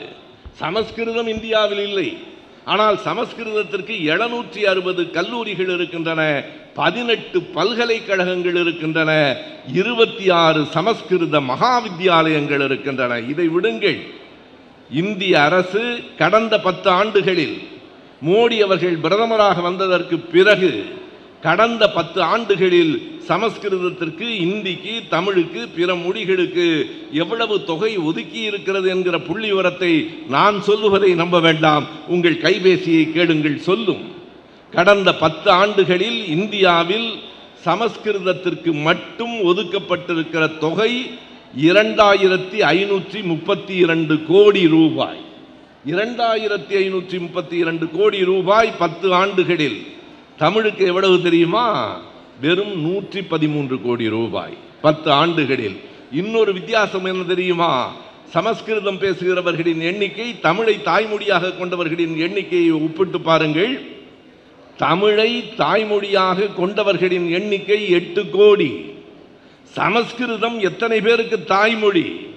அரசாங்கம் சொல்லுகிற கருத்து 2011 எடுக்கப்பட்ட மக்கள் தொகை கணக்கெடுப்பின்படி அரசாங்கம் சொல்லுகிற கணக்கு வெறும் 24,821. நீங்கள் கவனத்தில் வையுங்கள், 24,000 பேர் மட்டுமே பேசுகிற சமஸ்கிருதத்துக்கு 2,500 கோடி ரூபாய். 8 கோடி தமிழ் மக்கள் பேசுகிற இந்த மண்ணில் தமிழுக்கு வெறும் 113 கோடி ரூபாய் என்றால், இந்த அரசுகளை, இங்கேயும் அங்கேயும் இருக்கிற அரசுகளை எதிர்ப்பதற்கு, களம் காண்பதற்கு கழக தோழர்களை விட இன்னொரு படை இருக்க முடியாது என்பதால் இந்த விதையை இந்த இடத்தில் விதைக்க வேண்டும் என்று எனக்கு தோன்றுகிறது. இறுதியாய் ஒன்றை சொல்லுகிறேன், நேரம் கருதி. பொருளாதார வளர்ச்சி பற்றி சொல்லலாம். நண்பர்களே, இன்றைக்கு வந்திருக்கிற தமிழ்நாடு அரசு, நம்முடைய சேகர்பாபு அவர்கள் தான் என்னிடத்தில் சொன்னார், ஒரு 3 மாதத்துக்கு நான் பேசுவதாக இல்லை இந்த அரசு பற்றி என்றார். எனக்கு அவ்வளவு பொறுமை இல்லை. 3 மாதத்தில் நாடு முடிந்து விடும் போல் இருக்கிறது. இன்னும் 60 நாட்கள் என்னால் தாங்க முடியாது. உண்மையை சொல்ல வேண்டும். பொருளாதார அடிப்படையில் இன்றைக்கு தொழில் அமைச்சர் கீர்த்தனா என்று ஒருவர் பொறுப்பேற்றிருக்கிறார். என்ன நடந்திருக்கிறது? 2 பெரும் முதலீடுகள் ஆந்திராவுக்கு போய் சேர்ந்திருக்கின்றன. குறித்துக் கொள்ளுங்கள். ஒன்று, போர் விமானங்களுக்கான அந்த தொழில் முதலீடு 15,200 கோடி. இன்னொன்று, மசாகான் கப்பல் கட்டும் தளம். மசாகான் நிறுவனம் என்பது மும்பையிலே இருக்கிறது. மசாகான் கப்பல் கட்டும் தளத்துக்கு வர வேண்டிய 29,200 கோடி ரூபாய், இவை இரண்டும் ஆந்திராவுக்கு போயிருக்கின்றன.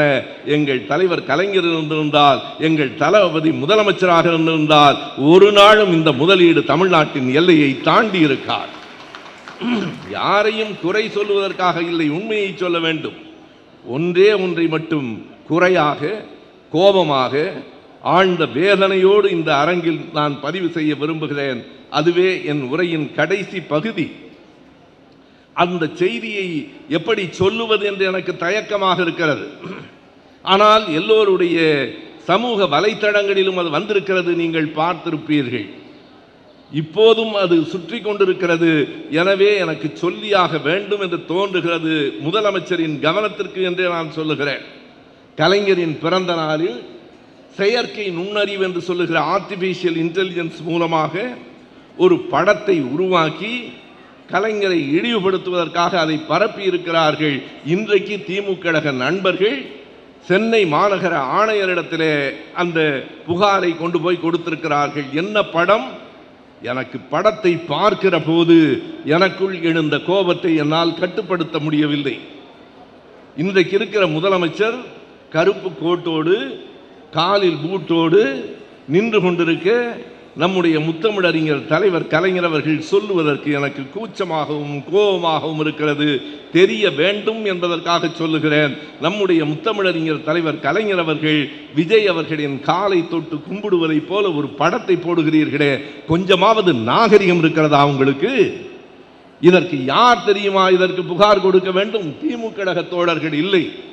மனசாட்சி இருக்குமானால் முதலமைச்சர் இதற்கான புகாரை கொடுத்திருக்க வேண்டும். நீங்கள் நாணயமானவராக இருந்தால், நாகரிகமானவராக இருந்தால், நான் நாகரிகமானவர் என்றுதான் நினைத்தேன். வேணாயம் வாயில நல்லா வந்துரும்னு சொல்ற வரைக்கும் பிறகுதான் தெரிந்தது இவருக்கும் நாகரிகத்துக்கும் தொடர்பில்லை என்று. உங்களை கரவொலி செய்ய சொன்னார். நீங்களும் கரவொலி செய்தீர்கள். அது அவருக்கு போதவில்லை. மீண்டும் மீண்டும் இன்னும் இன்னும் என்று உங்களுக்கு வேண்டுகோள் விடுத்தார். இந்த கட்டடத்தின் செங்கல் பிதுங்குகிற அளவுக்கு நீங்கள் கரவொலி செய்தீர்கள். அந்த கரவொலி எல்லாம் எனக்கு வந்ததாக எண்ணிக்கொண்டால் நான் தமிழ் அறியாதவன் என்று பொருள். மண்ணில் சிந்துகிற மழையெல்லாம் தாவரங்களுக்கு சொந்தமில்லை, மண்ணுக்கு சொந்தம். உங்கள் கரவொலி எல்லாம் கவிஞனுக்கு சொந்தமில்லை, கலைஞருக்கு சொந்தம். உங்கள் கரவொலி எல்லாம் கலைஞரின் புகழ் பாடுகின்ற ஒலிகள், கலைஞரை வாழ்த்துகின்ற கர ஒலிகள். உங்களுடைய ஒலிகள் தமிழ் மொழியின் ஒலியை உயர்த்தி பிடிக்கிற ஆணைகள் என்று நான் கருதி கொள்கிறேன். சேகர் பாபு அவர்களே, உங்களை நான் எப்படி எடை போடுவது என்றே எனக்கு தெரியவில்லை. இதோ ஓர் இடைவேளைக்கு பிறகு நாங்கள் உள்ளே வருகிறோம். அதே வெளிச்சம் மாறவில்லை. அதே வாழ்க குரல்கள் ஓயவில்லை. அதே கரவொலி தேயவில்லை. அதே உற்சாகம் குறையவில்லை. அதே எழுச்சி மறையவில்லை. இது சேகர் பாபு செய்கிற இயக்கத்துக்காக செய்கிற பெரிய மாயம் என்று நினைக்கிறேன். தோல்வி என்ன செய்யும்? தோல்வி என்பது மனிதனுக்கு வந்தாக வேண்டிய ஒரு விஞ்ஞான அனுபவம். ஆனால் தோல்வியை புரிந்து கொள்கிறவன் ஞானி, துவண்டு போகிறவன் அறிவிலி. தோல்வியை புரிந்து கொள்கிற ஞானிகளாக நாம் இருப்போம். கழுத்திலிருந்து தங்கம் இருக்கிறது. கழுத்தில் இருந்தாலும் அது கழற்றி வைக்கப்பட்டாலும் தங்கம் தங்கம்தான். பதவியில் இருந்தாலும் இல்லாவிட்டாலும் சேகர் பாபுவின் செயல் சேகர் பாபு. கழுத்திலிருந்து கழற்றப்பட்ட தங்கம் அடகுக்கு போகிறது என்று கருதினால் அது பிழை. கழுத்திலிருந்து கழற்றப்பட்ட தங்கம் அடகுக்கு போகவில்லை, புடம்போட போகிறது. இன்னும் மெருகு கூடி, இன்னும் ஒளி கூடி வரும் என்ற நம்பிக்கை எனக்கு இருக்கிறது. நண்பர்களே, நான் எண்ணி 20 முதல் 22 நிமிடங்கள் உங்களோடு உரையாற்ற வேண்டும் என்று விரும்பி வந்திருக்கிறேன். இந்த 22 நிமிடங்களும் உங்கள் கண்களும் என் கண்களும் ஒரே புள்ளியில் சந்தித்துக் கொள்ளட்டும். உங்கள் இதயமும் என் உதடும் அருகருகே இருக்கட்டும். உங்கள் செவிகள் என்னுடைய ஒலியோடு கலந்திருக்கட்டும். உங்கள் கை தொலைபேசிகள் மூடப்பட்டிருக்கட்டும், காதுகள் திறந்திருக்கட்டும். உங்களோடு மனம் விட்டு சில செய்திகளை உரையாட வேண்டும் என்று விரும்புகிறேன். நண்பர்களே, கலை என்ற சொல் தமிழில் மிக பழையது. கலைஞன் என்ற சொல் தமிழில் மிக பழையது. அதுவே அன்விகுதி அல்லாமல் அருவிகுதி போட்டு கலைஞர் என்று சொன்னாலும் அந்த சொல் 2000 ஆண்டுகளாக தமிழில், தமிழ் நெடுங்கணக்கில் கையாளப்பட்டு வந்த சொல். இந்த பழைய சொல்லுக்கு 20ஆம் நூற்றாண்டில் ஒரு புத்தம் புதிய மின்சாரத்தை பாய்ச்சியவர் கலைஞர். அதுவரைக்கும் இல்லாத பொருள், அதுவரைக்கும் இல்லாத வேகம், அதுவரைக்கும் இல்லாத உயரம், அதுவரைக்கும் ஆளப்பட்டிராத சொற்கோவை கலைஞர் என்ற தனி மனிதனால் அந்த சொல்லுக்கு பெருமை உண்டானது. கலை என்று சொல்லி பாருங்கள், அதில் பெரிய எழுச்சி இல்லை, ஒரு பொருள் அவ்வளவுதான். கலைஞர் என்று சொல்லி பாருங்கள், நாதசுர கலைஞர், இசைப்பாட்டு கலைஞர், வாய்ப்பாட்டு கலைஞர், கல்கலைஞர், சொல் கலைஞர் என்று கலைஞர் என்பது பொது சொல்லாக பயன்படுத்தப்பட்டு வந்தது. ஆனால் கலைஞர் என்றால் திருக்குவளையில் முத்துவேலருக்கு மகனாக பிறந்த மு. கருணாநிதி என்ற ஒருவரை மட்டும்தான் குறிக்கும் என்று தமிழ்நாடு பொருள் கொள்ளப்பட்ட பிறகு அந்த சொல்லுக்கு வந்த அடர்த்தி, ஆண்மை, பொருள், செறிவு, திட்பம், நுட்பம் எல்லாம் அதிகம். இன்று 103வது பிறந்த நாளை சேகர் பாபு அவர்கள் இந்த மன்றத்தில் கொண்டாடி கொண்டிருக்கிறார்.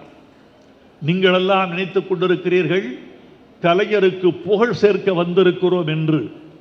அப்படி நினைத்தால் அது ஒரு மனப்பிழை என்று நான் கருதுகிறேன்.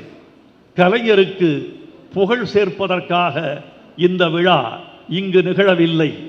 நமக்கு நாமே அவர் பெயரை சொல்லி எழுச்சி ஊட்டுக் கொள்வதற்காக வந்திருக்கிறோம் என்பதுதான் உண்மை.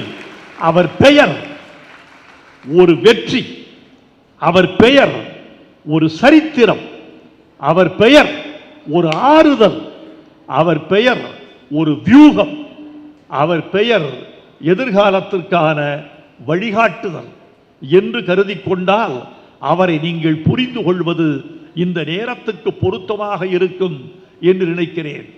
இந்த இயக்கம் காணாத தோல்வியா? இயக்க தலைவர்கள் காணாத பின்னடைவா? இல்லை. என் நண்பன் ஒருவன் நன்றாக சொன்னான், ரப்பர் மரத்துக்கு ரணங்கள் புதிதல்ல. ரப்பர் மரத்தினுடைய குணமே அது அறிவாளால் கீறப்படுவதுதான், வெட்டப்படுவதுதான். வெட்டுகிற பள்ளத்திலிருந்து ரப்பர் பால் வழிந்து வந்து பாத்திரத்தில் நிறையும். ரப்பர் மரத்தை வெட்டினால்தான் ரப்பர் பால். அந்த ரப்பர் பால் தான் நாம் பயன்படுத்துகிற பொருள்களுடைய கச்சா பொருள். எனவே ரப்பர் மரம் இந்த இயக்கம் ரப்பர் மரத்துக்கு ரணங்கள் புதிதல்ல. அது இருந்தால்தான் அது பால் வெடிக்கும் என்று நான் உறுதியாக நம்புகிறேன். நண்பர்களே, இந்த நேரத்தில் என்னுடைய ஆதங்கம் ஒன்றை உங்களோடு பகிர்ந்து கொள்ள வேண்டும் என்று விரும்புகிறேன். திமுக கூட தோற்கலாம்.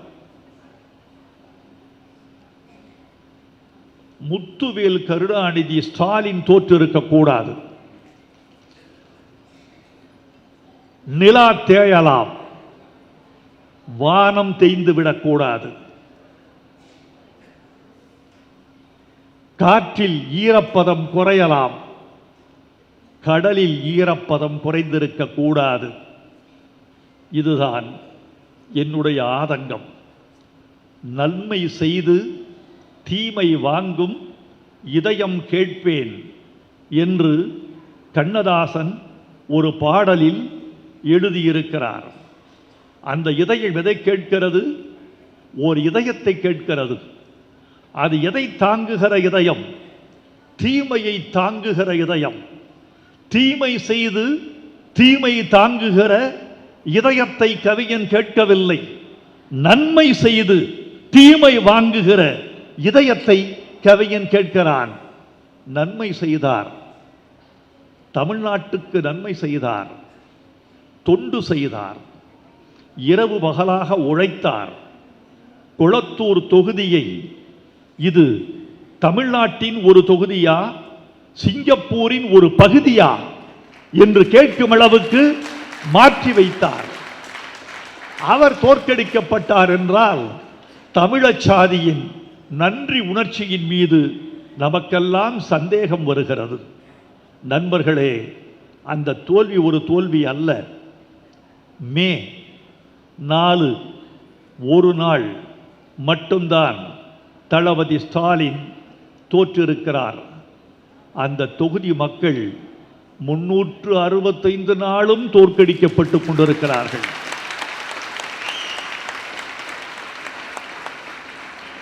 நான் தளபதி ஸ்டாலினுக்காக வருந்துவதை விட அந்த தொகுதி மக்களுக்காக அதிகம் வருந்துகிறேன். ஆனாலும் அந்த தொகுதி மக்கள் தமிழர்கள் என்பதனாலும், தமிழ்நாட்டு எல்லைக்குள் குடியிருக்கிற வாக்காளர்கள் என்பதனாலும், தமிழ்நாட்டின் சகல உரிமைகளையும் அனுபவிக்க உரிமை பெற்றவர்கள் என்பதனாலும் அவர்கள் அப்படி வாடிவிடக் கூடாது என்று ஒரு கவிஞனாக, எழுத்தாளனாக, சக குடிமகனாக அந்த மக்கள் துன்பப்படக்கூடாது என்றும் நான் விரும்புகிறேன். தோழர்களே, ஒரு உண்மையை சொல்லட்டுமா உங்களுக்கு? இதுதான் மிகப்பெரிய உண்மை.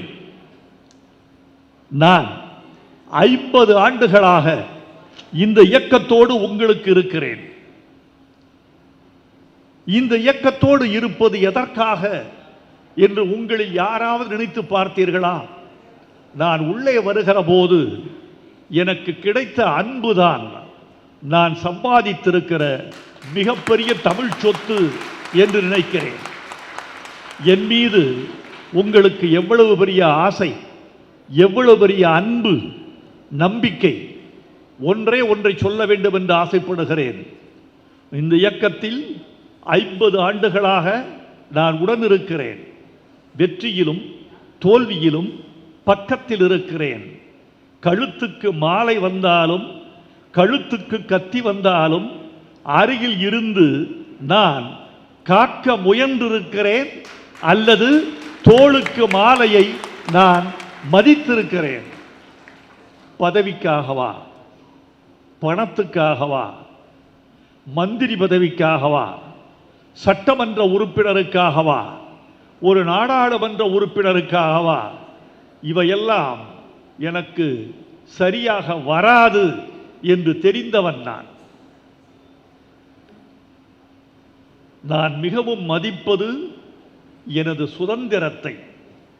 என் சுதந்திரத்தின் கழுத்துக்கு கத்தி வைக்கிற எதையும் நான் ஆராதிப்பதில்லை.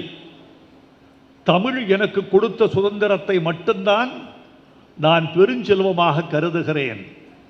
ஆனாலும் கலைஞர் என்றால் எனக்கு காதல், தளபதி என்றால் ஓர் அன்பு, உதயநிதி என்றால் ஒரு பாசம், சேகர் பாபு என்றால் ஒரு நம்பிக்கை. இதை ஏன் சொல்லுக, பிறகு ஏன் இந்த இயக்கத்தோடு பயணிக்கிறாய் என்று கேட்பீர்கள். உங்களுக்கெல்லாம் ஊடகத்தார் 16 ஒளிப்பதிவு கருவிகள் இந்த கூடத்தில் இருக்கின்றன.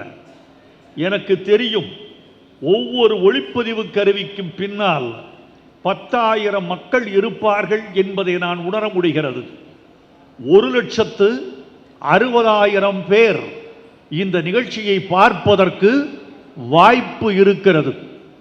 இப்போது ஒரு 40,000 பேர் இந்த நிகழ்ச்சியை கண்ணுற்றும் செவியுற்றும் கொண்டிருக்கலாம். இன்னும் பல பேர் அதை காணலாம். இதன் வழியாக தமிழ் சமுதாயத்துக்கு ஒரு உண்மையை சொல்ல வேண்டும் என்று ஆசைப்படுகிறேன். பிறகு ஏன் இந்த இயக்கத்தோடு உனக்கு நெருக்கம் என்று கேட்டால், என் இதயம் சொல்லுகிற ஒரே பதில், தமிழ் மொழிக்கும் இனத்துக்கும் தியாகம் செய்த இயக்கமும், இன்னும் தியாகம் செய்யக்கூடிய உறுதி வாய்ந்த இயக்கமும், எனக்கு நம்பிக்கை தருகிற இயக்கமும், இருக்கிற இயக்கங்களில் வளமும் பலமும் வாய்ந்ததான இயக்கமும், இன்னும் 100 ஆண்டுகளுக்கு பயணிக்கக்கூடிய இயக்கமும் இதுதான் என்ற நம்பிக்கையோடு நான் என் தமிழை அழைத்து கொண்டு இவர்களோடு உரையாடி கொண்டிருக்கிறேன். நான் நேசிக்கிற தமிழ் உங்களிடமும் இருக்கிறது. உங்களிடம் உள்ள தமிழை நானும் நேசிக்கிறேன். ஒடுக்கப்பட்ட பகுதியிலிருந்து வந்தவன் நான். ஒடுக்கப்பட்ட மக்களுக்கு உங்கள் இயக்கம் காட்டுகிற உறுதியும் அன்பும் என்னையே மீட்டெடுப்பதாக தோன்றுகிறது என்று நான் உறுதிப்படுகிறேன். பெரியாரும் பேரறிஞர் அண்ணாவும் கலைஞரும் அதன் வழியே இன்றிருக்கிற தளபதியும் பாடுபட்டு கொண்டிருக்கிற இந்த இயக்கம் தமிழுக்கு இன்னும் நம்பிக்கை உள்ள இயக்கம், தமிழர்களுக்கு இன்னும் நம்பிக்கை உள்ள இயக்கம் என்ற உறுதியான வேர்வையில் நான் பாடிக்கொண்டிருக்கிறேன். நண்பர்களே, தோல்வியை நீங்கள் எப்படி எடுத்துக்கொள்கிறீர்களோ அதில் இருக்கிறது உங்கள் மேன்மை, அதில் இருக்கிறது உங்களுடைய எதிர்காலத்தின் நன்மை. காதலியின் பெருமை பிரிவில் தெரியும், தாயின் பெருமை அவள் மறைவில் தெரியும், நண்பனின் பெருமை வறுமையில் தெரியும், ஒரு தலைவனின் பெருமை தோல்வியில் தான் தெரியும். வெற்றி என்பது உங்களுக்கு பகிர்ந்து கொடுப்பதற்கு, தோல்வி என்பது ஒரு தலைவன் மட்டும் தாங்கிக் கொள்வதற்கு. எது பெரியது? உங்களுக்கு பகிர்ந்து கொடுக்கிற வெற்றியை விட தனி ஒரு தலைவன் தானே தாங்கிக் கொள்கிறேன் என்று சொல்வதுதான் ஒரு தலைவனின் மாண்பு. செயற்குழு கூட்டத்தில் தளபதி ஸ்டாலின் பேசிய பேச்சு என் இதயத்தில் ஒரு அதிர்வை ஏற்படுத்தியது. அவர் சொன்னார், யாரும் யாரையும் குறை சொல்லாதீர்கள், தோல்விக்கு காரணம் யார் என்று யாரையும் விரல் சூட்டாதீர்கள், தோல்வியின் முழு பொறுப்பையும் நான் ஒருவன் மட்டுமே ஏற்றுக்கொள்கிறேன் என்று சொன்ன திராணி, என்று சொன்ன அருமை அவருக்கல்லவா தெரியும். நண்பர்களே, ஒரு உண்மையை சொல்லுகிறேன். இந்த தோல்விக்கு பிறகு நாம் காலத்தை புடம் போட வேண்டும். இயக்கத்தை இந்த தோல்விக்கு பிறகு நாம் செம்மை உறுத்த வேண்டும். என்ன நிகழ்ந்தது என்பதை நமக்கு நாமே சுய பரிசோதனை செய்து கொள்ள வேண்டும். நான் ஒன்றை சொல்லிக்கொள்ள வேண்டும் என்று ஆசைப்படுகிறேன். நான் எளியவன், அரசியல் அறியாதவன், உங்களோடு பயணிக்க வாய்ப்பு அற்றவன் அல்லது தகுதி கூட இல்லாதவன். ஆனாலும் நான் சொல்லுகிறேன், இந்த தோல்விக்கு காரணமான ஆட்கள் என்று நீங்கள் கருதுகிற ஆட்கள் யார் மீதும் நடவடிக்கை எடுப்பதற்குரிய காலம் இது அல்ல. யார் மீதும் நடவடிக்கை எடுப்பது இது அல்ல என்று நான் சொல்வதற்கு காரணமே, எல்லார் மீதும் தவறு இருந்தால் யார் மீது நடவடிக்கை எடுப்பது? இது நம்மை நாமே தேற்றிக்கொள்ள வேண்டிய காலம். ஜப்பானில் ஒரு கதையை சொல்வார்கள். இந்த தோல்வியை நாம் உரமாக இட்டுக்கொள்ள வேண்டும். ஜப்பானிய எரிமலை வெடிக்கும், எரிமலை குழம்புகள் விசிறி பரவும், பல ஊர்களையெல்லாம் அக்கினி குழம்பு நனைக்கும். எரிமலை குழம்பு வந்து விழுந்த கிராமத்து மக்கள் ஊரை விட்டு ஓடிவிடுவார்கள். சில மாதங்கள் கழித்து ஊருக்கு திரும்புவார்கள். எரிமலை குழம்புகள் ஆறி கிடக்கும் சாம்பலாக. அந்த சாம்பலை அள்ளி நிலத்திலே விதைப்பார்கள். அந்த சாம்பலை போன்ற உயர்ந்த உரம் உலகத்தில் இல்லை என்பதை ஜப்பானியன் அறிவான். அந்த சாம்பலை நிலத்தில் விதைத்த பிறகு சாகுபடி செய்வான். ஒரே ஒரு விளைச்சலில் 3 மடங்கு சாகுபடி காணக்கூடிய வலிமை அந்த சாம்பலுக்கு உண்டு. அந்த சாம்பல் தான் இந்த தோல்வி, அந்த விவசாயி தான் நீங்கள், அந்த விளைச்சல் தான் எதிர்காலத்தில் நீங்கள் காணப்போகிற வெற்றி என்று நீங்கள் கருதி கொள்ள வேண்டும். இதுதான் மக்களை அதிகமாக சந்திக்கிற காலம் என்று நான் உறுதியாக நம்புகிறேன். கலைஞரை பற்றி ஒரு உறுதியான சம்பவத்தை நான் சொல்லுகிறேன். எந்த ஒரு சம்பவத்தையும் ஆதாரம் இல்லாமல் மேடையில் பேசுகிறவன் கோழை அல்லது பொய்யன். எதையும் ஆதாரத்தோடு பேச வேண்டும் என்பது என்னுடைய பேச்சு கொள்கைகளுள் ஒன்று. இப்போது நான் சொல்லப் போகும் சம்பவத்திற்கு மிகப்பெரிய ஆதாரம் உண்டு. அந்த ஆதாரம் யார் என்றால் நான் தான். கண்கண்ட சாட்சி, செவியுற்ற சாட்சி நான் தான். பக்கத்தில் இருந்து பார்த்தவன் நான் தான். ஒரு முதலமைச்சராக இருக்கிறார் கலைஞர். ஒரு கூட்டம் முடிகிறது. அப்போது ஆலிவர் ரோட்டில் அவர் குடியிருந்தார். அமைச்சர்கள் கார்கள் பின்தொடர ஆலிவர் ரோடு இல்லத்துக்கு மாலை 5 மணிக்கு வருகிறார். அங்கு சிறிது ஓய்வெடுத்து விட்டு பெரியார் திடலுக்கு செல்ல வேண்டும் என்பது அடுத்த நிகழ்வு. பெரியார் திடலில் ஆசிரியர்கள் மாநாடு. அப்போது ஒரு தகவல் வருகிறது, ஆட்சி கலைக்கப்பட்டு விட்டது என்று. அப்போல்லாம் இமெயில் கிடையாது, ஃபேக்ஸ். தொலை நகல். இது மின்னஞ்சல், அது தொலை நகல். அந்த ஃபேக்ஸில் அந்த செய்தி வருது, ஆட்சி கலைக்கப்பட்டு விட்டது என்று. உடனே அந்த இடத்தின் மொத்த வானிலை மாறிவிட்டது. சொற்கள் மறைந்து விட்டன, மகிழ்ச்சி உறைந்து விட்டது. சற்றே வெளியே பார்த்தேன். எந்த காரிலும் தேசிய கொடி இல்லை, கட்சி கொடி பறக்கிறது. ஒரு அமைச்சர் சொல்கிறார், வேணாண்ணே, இந்த மக்களுக்கு இவ்வளவு பாடுபட்டு கடைசியில் என்னத்தை கண்டிங்க, இந்த கூட்டத்துக்கெல்லாம் போக வேண்டாம்னே, கொஞ்சம் டீ சாப்பிட்டு ஓய்விடுங்கண்ணே.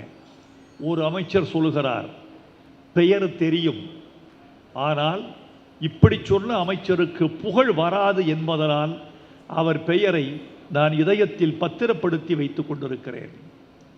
கலைஞர் சொன்னார், என்னது கூட்டத்துக்கு போக வேண்டாமா?